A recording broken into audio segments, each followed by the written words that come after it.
Hey guys, it's Destiny, and in today's video, I'm going to be giving you guys a relic guide and the things you need to know about relics, how to get them, and so on. And without further ado, let's get straight into it. So you may be wondering, first of all, what are relics?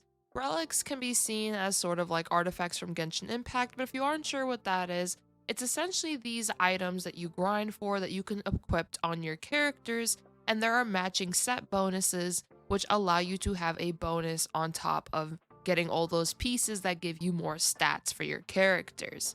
Keeping that in mind, you may be wondering now, how do you actually get relics now that I've given you the basics of what a relic is? So to unlock relics, you need to reach Trailblazer level 15 and get a decent way through the main story of Gierlo VI. I believe that's how you pronounce it. I could be mistaken though. I haven't heard the characters in the game say that in a while since the CBT3, but once you get to that point, you will gain some through some chests and mission rewards. However, the main way to farm these specific sets of relics is through the Caverns of Corrosion. Caverns of Corrosion is a way to grind for these relics, and similarly, there are ways to grind for character mats, talent mats, and so on. You unlock the Cavern of Corrosions while exploring through the Corridor of Fading Echoes as part of Trailblazer Mission 1, Gierlo VI Part 2. The stars are cold toys. You need to be level 24 to start this quest, so it will take you a decent amount of time in order for you to actually start grinding for relics. So once you begin the game, relics should not really be a focus at all. You do get introduced to relics relatively early-ish on, as I said though, but you shouldn't have to focus about them until you're around level 24, 25. But once you get to that point, you can start to grind them. So while you grind them, you need to use 40 Trailblazer power to claim rewards from the Cavern of Corrosion domains. This power regenerates over time to a max of 180 as you get 180 Trailblazer power daily, or you can manually top up using Stellar Jade or Fuel. Additionally, if you are enjoying this video so far, make sure to hit the subscribe button and let's carry on. Now, another thing to note is that the only exceptions to this rule so far are the simulated universe sets mentioned above. You unlock the simulated universe sets from World 3 and beyond. You claim them from the immersion rewards devices that appear after you defeat certain enemies, and they cost 40 Trailblazer power or 1 Immensifier and only come as a 2-piece set. Now for relic details, this is very important to understand what you can get out of relics. There are 6 different relic types: the head, the hands, the body, the feet, the planar sphere, and the link rope. Each relic has 1 main stat and up to 4 substats.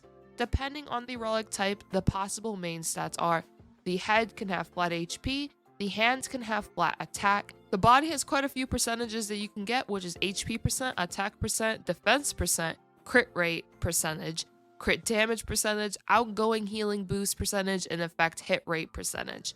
The feet can have HP percent, attack percent, defense percent, flat speed. The plantar can have HP percent, attack percent, defense percent, elemental damage boost, which would be corresponding to whatever character you're trying to get that for. So let's say you have an imaginary character, you would want an imaginary damage boost from the plantar sphere, but of course you would have to grind and try to hope that you can ensure that you can get that through the plantar spheres, as it will be random which ones you do grind for when you are grinding for these pieces.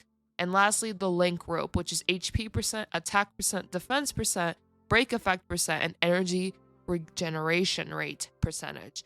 As you see, there are a lot of main stats in this game. There are actually more main stats in this game, I believe, than there are in Genshin Impact. And there are also a bunch of relic substats which are generated randomly, but they can never be the same as the relic's main stat. Which means, let's say on the boots or like the feet piece, you have speed as your main stat. You are not going to have speed in your substats. Same thing with the other pieces. If your body has an HP percent, you're not going to have HP percent in the substat, but you can possibly have flat HP in your substat instead. So the possible substats are, once again, flat HP, flat attack, flat defense, all the percentages I mentioned as well, and of course speed. And of course, there are also rarities to relics. There's a 2-star, 3-star, 4-star, and 5-star rarity. They go by corresponding colors, so the 2 stars green, 3 stars blue, the 4 stars purple, and the 5 stars gold. They also are able to have a higher max level depending on which star rarity that they are. For example, the 2-star can go up to 6 levels, while the 5-star goes up to max level 15. The base number of substats also increases, the number of unlocks you get and the number of upgrades also increases depending on the rarity. Of course, the 5-star rarity will be the strongest relic piece that you can obtain stat-wise, as you will have more stats from the 5-star relic in comparison to a 2-star green relic. Now for the relic sets, they are sets that can give you a 2-piece and 4-piece bonus, and they only appear on the head, hands, armor, and boots relics. As for the planetary ornament sets, this set is in the middle of the relic set. So as you notice in this game in comparison to Genshin, I believe you have 5 relics. In this game, you actually technically have 6 relics, which you can get a total of technically 6 bonuses. If you have matching relic sets, then you can either get a 2-piece and a 2-piece to the relic set, or you can do a 4-piece bonus, but you're still getting 2 bonuses from that 4-piece. While the planetary ornament set is in the middle, and this set will allow you to only get a 2-piece bonus, and they only appear on the plantar spear and the link rope relics only. That is very, very important, and is definitely a new thing that they're including in Honkai Star Rail and compared to Genshin Impact, is now that we have a brand new relic set to include into our sets. Now, there is a really big quality of life improvement in this game in comparison to other games you might have played that do have an artifact or relic system. Once you reach a certain point in the game, which should be roughly Trailblazer level 40, you will unlock Relic Synthesis. The system allows you to craft any relic type and set you want by scrapping other relics. You need to scrap 10 pieces in order to craft a new one.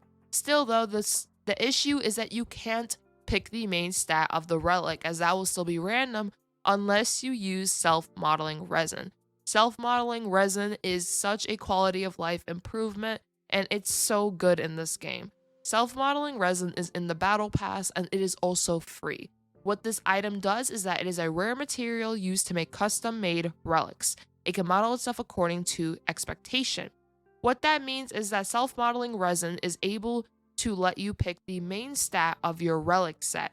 So let's just go to, for example, let's go to the feet pieces, the boots. Let's say you wanted speed, I don't know, for Sealy. If you really want to ensure that your boots are speed for Sealy, you can pick the main stat with self-modeling resin, and this is the only item that we know about so far that could do this, and it seems to be very rare in how often you can get it due to the fact that I've only seen it so far deeper in the battle pass, but it is free for anyone to obtain.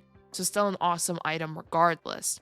Lastly, you may be wondering, what stats and sets should you pick? And this is honestly very, very, very dependent on what character you're using. So let's say we're talking about a DPS like Sealy. She would appreciate the Genius of Brilliant Stars set with speed, break effect, attack, crit, and so on for substats and main stats. While a character like Bailu would want sets like the Passerby of Wandering Cloud to increase her ongoing healing and to gain a skill point in the beginning of battle. Bailu is heavily dependent on her HP stats to heal, so an example for her can be to stack a lot of HP, basically as much as possible on the main and substats, to benefit her healing potentials. You would want to get as much healing as possible, just so Bailu can heal the team as much as possible, unless there obviously is a cap, which once the cap is figured out, then that would be a thing to mention, like, oh, let's say you would only want 50k max HP, and then it's basically a cutoff, you don't really get much out of it. Then you would want to get to that 50k, and then the other substats can be like energy recharge, so Bailu can use her ultimate more often, and just things like those. It's very, very dependent on what characters you have, but if there's a DPS character, they'll typically want to have a set that can boost their elemental damage. So for example, as I mentioned Sealy, the Genius of Brilliant Stars set increases her quantum damage. So that is very beneficial to her because she's a character who does quantum damage. So once again, just really depends on what sets the character would benefit from and what stats they would also benefit from. And of course, I will be making guides for a bunch of the characters in the game. This week especially, I'm making a bunch of guides for those starter characters and Sealy included. So if you guys do want to know like specific sets and specific substats, I do go over that in these guide videos. And of course, I know this video was a bit long, but I think I basically summed up everything you need to know about the relic sets, the relic system sets, and so on. If you guys enjoyed this video, make sure to hit subscribe buttons for more Star Rail content, as I'll be uploading a lot of Star Rail content, as I personally love this game. I especially loved it from the CBT3, and I would love to see you guys in another video. Let me know in the comments down below though, which beginner 5-star, or really any character, do you want the most in Honkai Star Rail? Hope we all have a nice one. Peace.